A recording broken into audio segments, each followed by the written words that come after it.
मध्य प्रदेश के विकलांग जन पर बढ़ रहे अत्याचार, कानून बना तमाशगीन। आहत विकलांग जन के बताए अनुसार लेख नहीं की जा रही है FIR।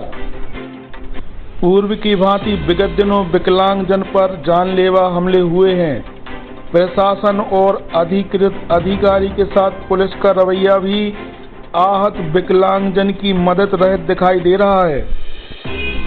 जी हां, प्रशासनिक अधिकारी गण का ढुलमुल रवैया विकलांग जन की जान पर बना हुआ है।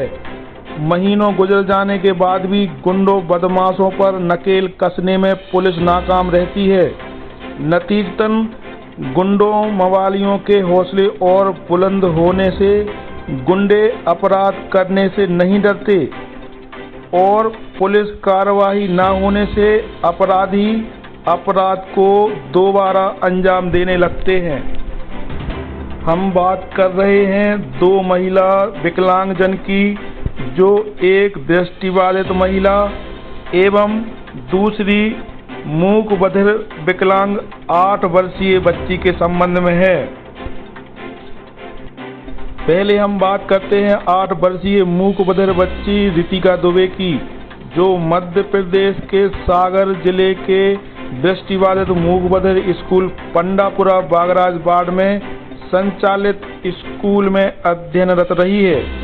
इस स्कूल के अधीक्षक शिक्षा विभाग से पदस्थ होने आए प्रहलाद राय हैं। बोलने व सुनने में अक्षम विकलांग बच्ची रितिका दुबे की मां आशा दुबे ने बताया कि उक्त स्कूल में मेरी बच्ची पढ़ती है, जिसका गला दबाने का प्रयास किया गया। गला दबाने की पुष्टि मेडिकल ने कर दी है, परंतु थाना मोतीनगर पुलिस कार्रवाई नहीं कर रही है। इस संबंध में सागर जिले की जन सुनवाई में भी आहत की मां ने गुहार लगाई है। ब्राह्मण समाज का एक समूह उनके अध्यक्ष के साथ सागर SP से भी मिला है, परंतु इस बेजुबान मूक बधिर बच्ची पर हुए हमले पर कार्रवाई नहीं हो पा रही है। आगे की खबर दिखाने से पहले हम उस बच्ची के इशारों को समझने की कोशिश करते हैं जिस बच्ची के साथ एक गुंडे ने हरकतें की हैं।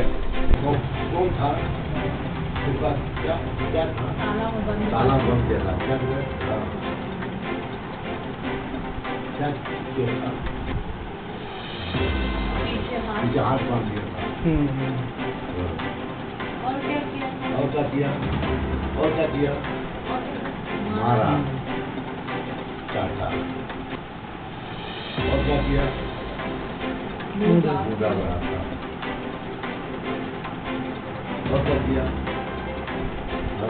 गला काट दिया। और क्या किया? और क्या किया?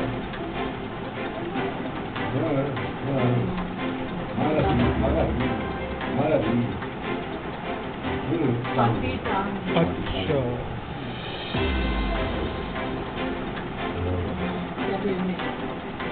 ठीक।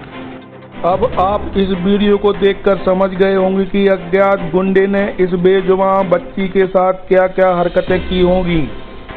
आहत विकलांग बच्ची की मां ने रितिका दुबे को बहुत कठिन परिस्थितियों में पाला पोसा। वह अपने विकलांग बेटी की हर हरकत से वाकिफ है और बेटी का हर इशारा समझ जाती है। रितिका दुबे की मां आशा दुबे ने हमें बताया कि क्या नाम है आपका? आशा दुबे। और इस बच्ची का? रितिका दुबे। क्या ये कौन सी स्कूल में पढ़ती थी? ये बागराज में पंडापुरा वार्ड के दिव्यांग दृष्टि स्कूल में पढ़ती थी। क्या इसके साथ घटना क्या हुई है? मैंने करीब 10 दिन पहले बच्ची का एडमिशन पंडापुरा के स्कूल दिव्यांग दृष्टि में करवाया था। 10वें दिन बच्ची के साथ घटना ये हुई कि बच्ची को मैंने तैयार करके अच्छे से स्कूल भेजा था और बच्ची का स्वास्थ्य वगैरह सब कुछ ठीक था, मगर 1 बजे के करीब स्कूल से मैडम का फोन आया कि बच्ची की तबीयत खराब है।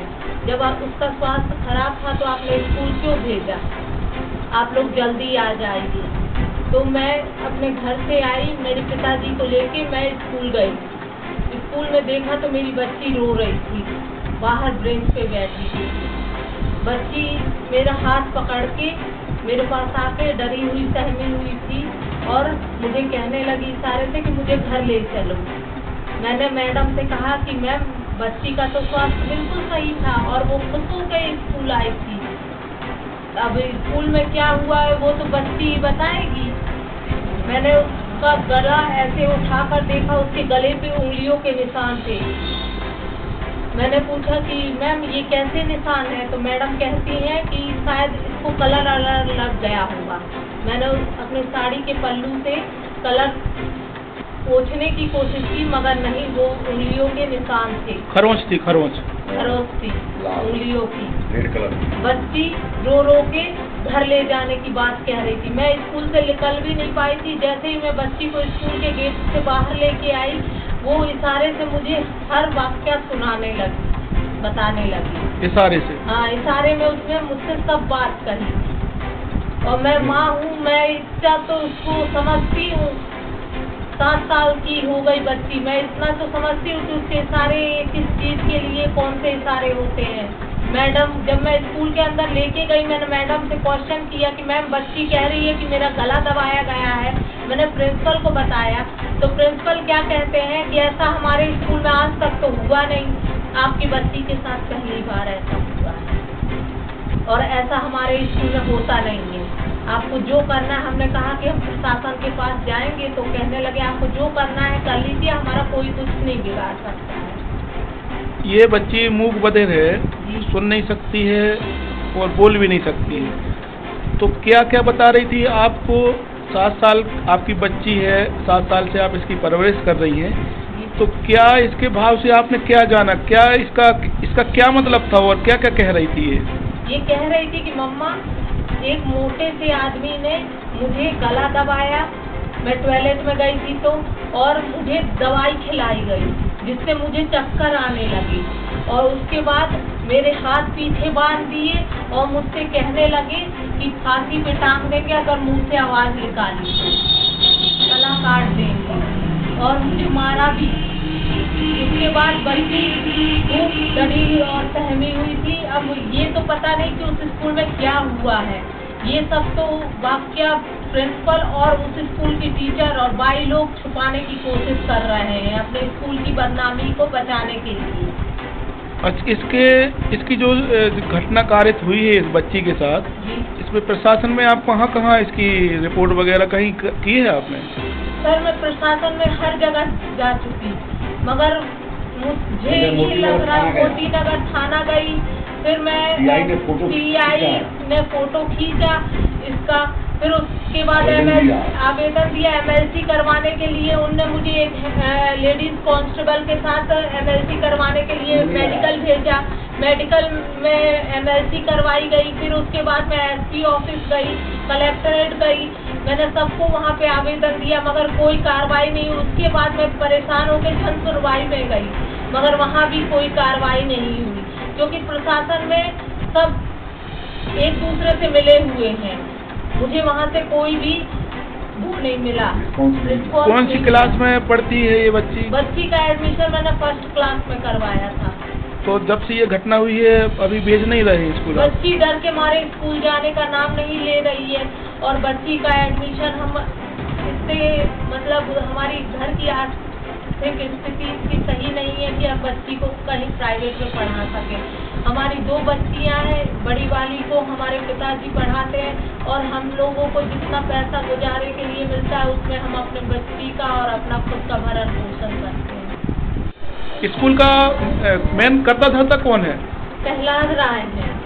अच्छा, तो ये स्कूल की और क्या क्या अव्यवस्थाएं हैं जब तक आपकी स्कूल में 10th 12th की बच्चियां पढ़ती हैं, उसमें टॉयलेट जहाँ जाते हैं वहाँ बच्चियों के लिए कोई सुविधा नहीं है।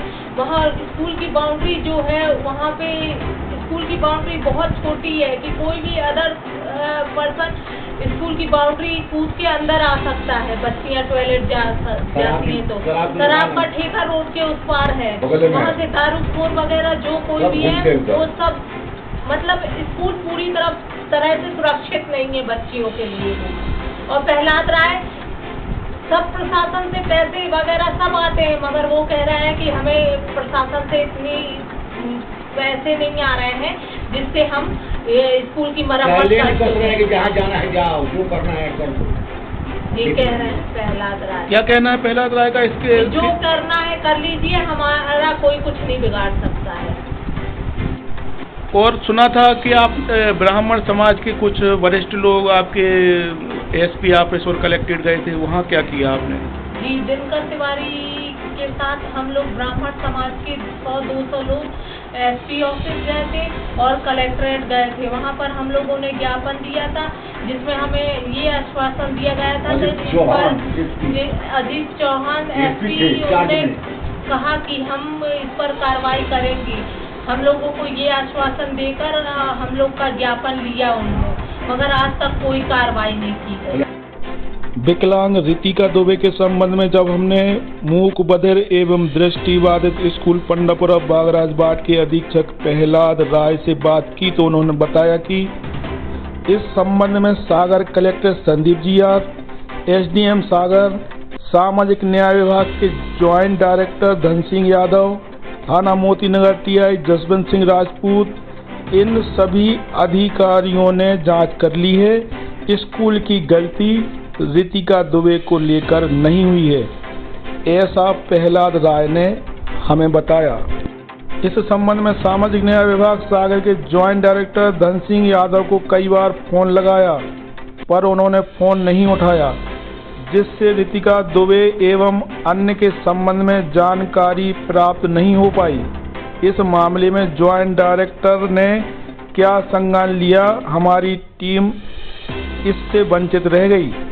किसी विकलांग का फोन न उठाने के संबंध में ज्वाइंट डायरेक्टर धन सिंह यादव सागर तत्पर नहीं रहते हैं। ज्वाइंट डायरेक्टर विकलांग जन का फोन तक नहीं उठाते।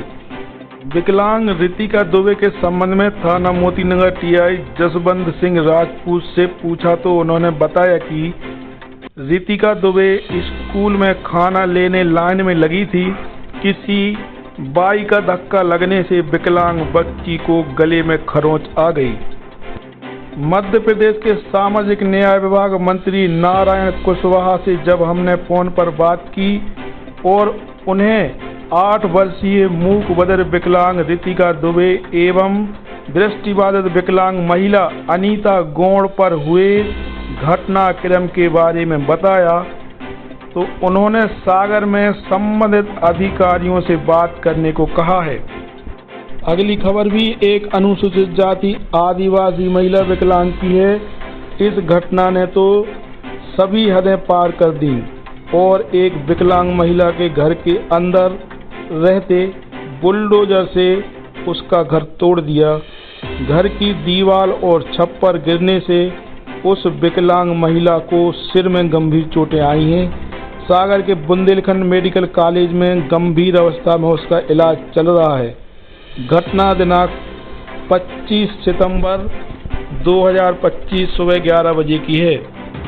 आदिवासी विकलांग महिला अनीता गौड़ और उसके पुत्र कमलेश गौड़ व उनकी बेटियों की माने तो घटना दिनांक को विकलांग महिला घर के अंदर थी और शैलेंद्र लारिया व वर्षा साहू ने इनकी दोनों बेटियों के साथ अभद्रता की और बिना किसी सूचना अथवा नोटिस के घर बुलडोजर से गिरा दिया। उस वक्त विकलांग महिला घर के अंदर थी। घर की दीवार और छप्पर गिरने से उस महिला को सिर में अंदरूनी चोटें आई हैं। नगर पालिक निगम मकरोनिया की टीम के सदस्यों ने विकलांग आदिवासी महिला को घर से ही बाहर नहीं निकलने दिया और बुलडोजर से उसका घर तोड़ दिया।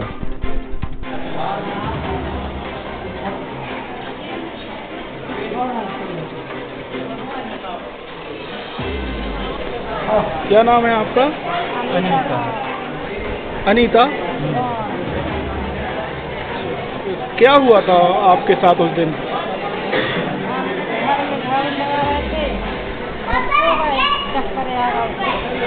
मैडम यही जैसे भी चला नहीं है नोटिस हमें न पास कोई को पता नहीं। सर में लग गई, हम यहाँ को नहीं दिखा रहे। बेहोश हो गए तो मैडम ने नोटिस भी नहीं देखो आए थे मार रही भाई के जी रहे किसने किया ये? बर्तन था।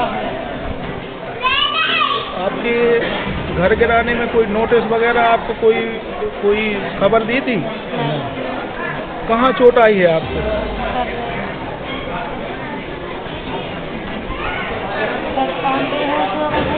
नहीं हमारे कैसे ले आए हैं कैसे नहीं ले आए। किसने गिरवाया ये मकान तुम्हारा?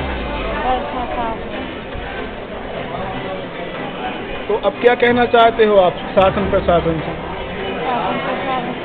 कहना चाहता हूँ मेरा मकान बनो चाहिए, बना नहीं सकते तो मार दे हमारा। मकरोनी टीआई साहब का कहना है कि आप लोगों ने ही किसी के साथ मारपीट की है, तो आप लोगों के विरुद्ध ही मामला दर्ज कर लिया गया है। हमारी मोड़ी से तुम गलत बोल हो तो कौन को बात सही है बर्दाश्त कर ले। हमारी मोड़ी रोक रही थी और उन्हीं के अधिकारी ने बदतमीजी से बात की है, कौन को बात बर्दाश्त करेगा? आप ही बोले। आपकी बच्चियों के साथ अभद्रता हुई थी तो आपने रिपोर्ट की मकरोनिया थाने में? गए थे हम लोग, हमें तो पता नहीं है, हम तो ऐसी स्थिति में गए थे कि हम मद्रासी से जी रहे थे। अब लीचिंग हो नहीं लीचिंग हो जा हमें नहीं मालूम। ये दिखना आपको कब से बंद है आपको आँखों से? गर्मी तो गई थी हमारी आई हम चोट। अच्छा, पहले से ही आप विकलांग हो? आप कहाँ भर्ती हैं अभी इस वक्त?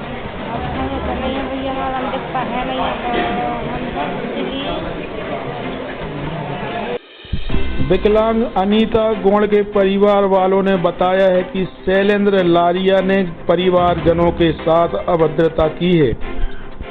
यह शर्मसार कर देने वाली घटना होने के बावजूद बुलडोजर की टीम पर कोई कार्रवाई नहीं हुई है, बल्कि बुलडोजर के साथ आए अधिकारियों ने इस महिला की 2 बेटियों के साथ अभद्रता करने पर भी टीम के विरुद्ध कोई कार्रवाई नहीं हुई है। हमने जब मकरोनिया थाना जाकर टाउन इंस्पेक्टर से उक्त घटना के बारे में जानना चाहा तो उन्होंने पीड़ित महिला और उसके घर वालों पर मुकदमा कायम होना बताया, जबकि दोनों पक्ष रिपोर्ट लेकर आने गए थे। नारायण सिंह कुशवाहा जी, आप सामाजिक न्याय विभाग से मंत्री हैं और मध्य प्रदेश के मुख्यमंत्री मोहन यादव जी हैं। आप भी देखिए विकलांग महिलाओं और बच्चियां तक सुरक्षित नहीं हैं। आप मुख्यमंत्री होने के साथ साथ इस प्रदेश के गृह मंत्री भी हैं और हमारी बहन बेटियां तो ठीक हैं, विकलांग बहन बेटियों तक सुरक्षित नहीं हैं। आपका शासन इस बात के लिए भी दम भरता है कि हमारा शासन विकलांगजन को समाज में कंधे से कंधा मिलाकर चलाने का कार्य करती है। वास्तविकता इस न्यूज के माध्यम से आपने देख ही ली होगी। माननीय मध्य प्रदेश के मुख्यमंत्री जी एवं सामाजिक न्याय विभाग के मंत्री जी, आप लोगों के नाम भगवान के नामों से मिलते हैं, जैसे भगवान मोहन और भगवान नारायण। यदि हम विकलांग जन को इंसाफ नहीं मिला तो हम लोग यह समझ लेंगे कि हम कमजोरों पर आपका मोह न रहा। और यदि मध्य प्रदेश की सरकार, शासन, प्रशासन आदि की यही मंशा रही या विकलांगजनों को इंसाफ नहीं मिला तो हम विकलांगजन भोपाल में प्रदेश स्तर पर आंदोलन करने हेतु बाध्य हो जाएंगे। प्रदेश और सागर जिले में हो रहे विकलांग जन पर अत्याचार की खबरें अभी और बाकी हैं। अगली खबर में विकलांग जन पर हो रहे अत्याचारों पर खबर दिखाएंगे। बने रहिए दामोदर न्यूज के साथ। इस वीडियो को लाइक करें, हमारे चैनल को सब्सक्राइब कर बेल आइकन जरूर प्रेस करें।